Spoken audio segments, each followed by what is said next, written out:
My video on Psalm 22 has predictably gained the attention of several Christians who still wish to apply the passage to Jesus Christ. Of particular note for them is the ending of Psalm 22:16, translated as, "They have pierced my hands and my feet," in the majority of Christian Bibles. In my video, I stated how Hebrew Bibles give a strikingly different translation of, "Like a lion they are at my hands and my feet." Which one of these translations is more accurate? First of all, let me make it clear that I am not a Hebrew scholar, nor do I speak, read, or write Hebrew, which will mean that I probably mispronounce a few words in this video.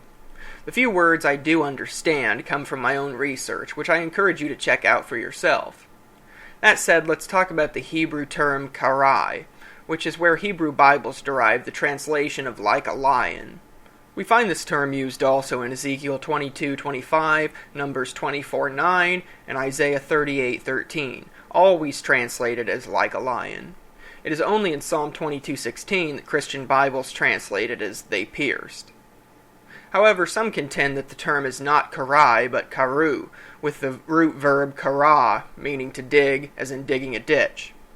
This term is one used in Psalm 57:6 and Proverbs 26:27, and translated as dug or digs. Passages that use the exact word pierced, like Zechariah 12:10, Exodus 21:6, and Habakkuk 3:14, have a different Hebrew word, such as dakar, ratzah, or nakab. Karu and kara are never used to refer to the act of piercing, except in Psalm 22:16, according to Christians. Psalm 22:16 is not quoted by any of the New Testament authors as prophecy of Jesus. What is the first thing to jump into your mind if you read something that says, "They have pierced my hands and my feet"? Surely it would be crucifixion, and yet the authors of the New Testament are silent on the verse.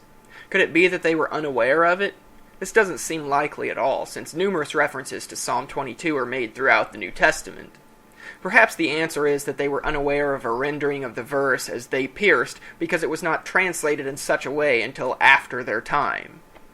For further insight into a meaning other than pierced, J.J.M. Roberts, professor of Old Testament literature at Princeton Theological Seminary, suggests that a previously unrecognized root be considered for Psalm 22:16.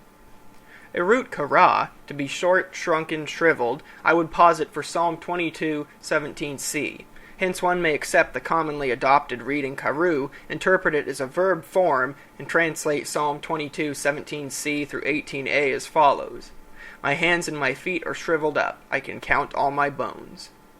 In an article titled "The Crux of Psalm 22:17c Solved at Long Last," Michael Barre adds to Professor Roberts' argument by noting how the word karu is actually used in Akkadian medical diagnostic text to refer to diseases that shrivel the hands and or feet. For continuity, the new rendering also seems to fit better, with verse 17 describing how the author can count all the bones in their shriveled hands and feet. These are just some of the reasons I reject a prophetic interpretation for Psalm 22. Hope none of this bored you too much.